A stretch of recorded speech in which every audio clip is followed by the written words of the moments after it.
नमस्कार दोस्तों, good morning. आज 12 जुलाई के संबंधित महत्वपूर्ण इम्पोर्टेंट प्रश्न के बारे में चर्चा करेंगे।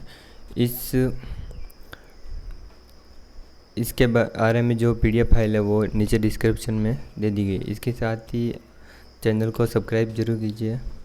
तो चलिए शुरू करते हैं। पहला प्रश्न है, हाल ही में किस देश में चीनी दूतावास से चीनी नागरिकों के लिए 9 जुलाई 2020 को स्वास्थ्य एडवाइजरी चेतावनी जारी की गई है? वह देश कौन सा है? तो इसके ऑप्शन है कजाकिस्तान, चीन, ऑस्ट्रेलिया, इनमें से कोई नहीं। तो इसका करेक्ट आंसर है कजाकिस्तान। कजाकिस्तान में चीनी दूतावास से चीनी नागरिकों के लिए स्वास्थ्य एडवाइजरी चेतावनी जारी की गई है। इसके अनुसार कजाकिस्तान में नोवल कोरोना जो कोविड-19 है उसकी तुलना से अधिक मृत्यु दर के साथ एक नया अज्ञात और घातक, जिसका नाम है अज्ञात निमोनिया, बताया गया है। इससे कजाकिस्तान में वर्ष 2020 में 1722 मौतें हुई है। इसमें 1722 में से 628 सबसे ज़्यादा मौतें जून में ही हुई थी। अगला प्रश्न है, हाल ही में किस भारतीय विनिर्माण कंपनी लॉयल टेक्सटाइल मिल ने दुनिया की पहली रियूजेबल पीपी किट लॉन्च की? इसे कितनी बार धोया जा सकता है? ऑप्शन है 12, 20, 10, इनमें से कोई नहीं। तो इसका करेक्ट आंसर है 10 बार।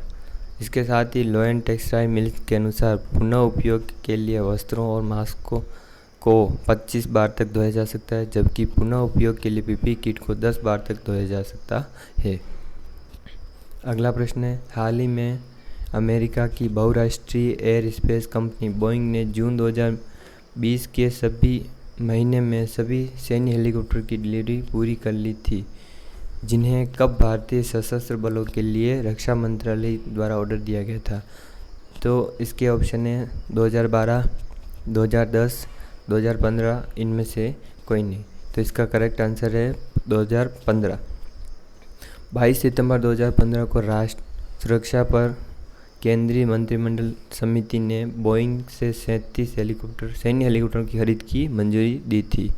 एक हफ्ते बाद 29 सितंबर 2015 को 37 सैन्य हेलीकॉप्टर की खरीद की अनुबंध पर हस्ताक्षर किए। मतलब 22 सितंबर को तो केंद्रीय मंत्रिमंडल ने अनुमति दी और 29 सितंबर को अनुबंध पर हस्ताक्षर किए। विश्व जनसंख्या दिवस कब मनाया जाता है? ऑप्शन है 10 जुलाई, 11 जुलाई, 15 जुलाई, इनमें से कोई नहीं। तो इसका करेक्ट आंसर है 11 जुलाई। वर्ष 1989 में संयुक्त राष्ट्र से पहले 11 जुलाई को विश्व जनसंख्या दिवस के रूप में मनाए जाने की घोषणा की थी। इसके साथ ही वर्तमान समय में संपूर्ण विश्व की जनसंख्या 720 करोड़ तक पहुंच चुकी है, जो हर दिन तेज़ी से बढ़ती जा रही। इसके अलावा विश्व की 720 करोड़ की आबादी में से लगभग 132.4 करोड़ व्यक्ति भारत में ही निवास करते हैं। अगला प्रश्न है, हाल ही में किस राज्य सरकार ने आदिवासी समुदायों के असंवैधानिक अधिकारों की रक्षा के लिए एक आयोग का गठन किया है? तो इसके ऑप्शन है गुजरात, मध्य प्रदेश, राजस्थान, इनमें से कोई नहीं। तो इसका करेक्ट आंसर है गुजरात।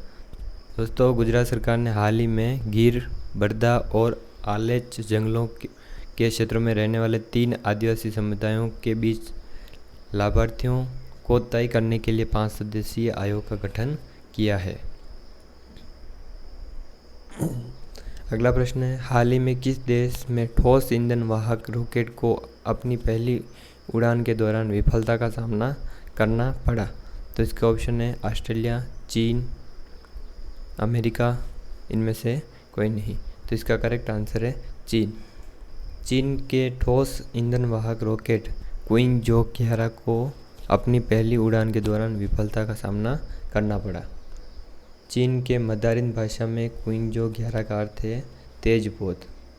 मतलब वहाँ की जो स्थानीय भाषा है उसकी मंदारिन भाषा में से क्विंगजो शब्द लिया गया है, जिसका अर्थ होता है तेज पोत। क्विंगजो 11 कम लागत वाला ठोस ईंधन वाहक रॉकेट था, जिसे निम्न पृथ्वी कक्षा और सूर्य तुल्यकालिक कक्षा में उपग्रहों को लॉन्च करने के लिए डिज़ाइन किया गया था। अगला प्रश्न है, ब्राज़ील द्वारा विकसित किया गया पहला पृथ्वी अवलोकन उपग्रह किस देश द्वारा लॉन्च किया जाएगा?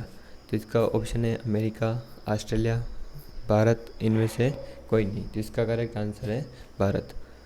इस उपग्रह को अमेजोनिया फर्स्ट नाम दिया गया है। इसके साथ ही लॉन्च के बाद यह उपकरण ब्राज़ील द्वारा पूरी तरह से संचालित किया जाने वाला पहला उपकरण होगा। इससे पहले ब्राज़ील अपना पूरी तरह से कोई उपकरण संचालित नहीं करता है। अगला प्रश्न है, हाल ही में किस राज्य सरकार ने एक मेगा वृक्षारोपण अभियान पौधे लगाओ पर्यावरण बचाओ को लॉन्च करने का निर्णय लिया है? तो इसके ऑप्शन है दिल्ली सरकार, गुजरात सरकार, राजस्थान सरकार, इनमें से कोई नहीं। तो इसका करेक्ट आंसर है दिल्ली सरकार। दिल्ली सरकार ने एक मेगा वृक्षारोपण अभियान जिसका नाम है पौधे लगाओ पर्यावरण बचाओ को लॉन्च किया है। यह अभियान 10 जुलाई 2020 से और 26 जुलाई 2020 तक जारी रहेगा। इस अभियान के तहत 17 दिनों में 31 लाख पौधे लगाए जाएंगे। अगला प्रश्न है, हाल ही में फ्लिपकार्ट ने कला शिल्प और हथकरघा क्षेत्र को बढ़ावा देने के लिए कर्नाटक सरकार के साथ समझौता किया।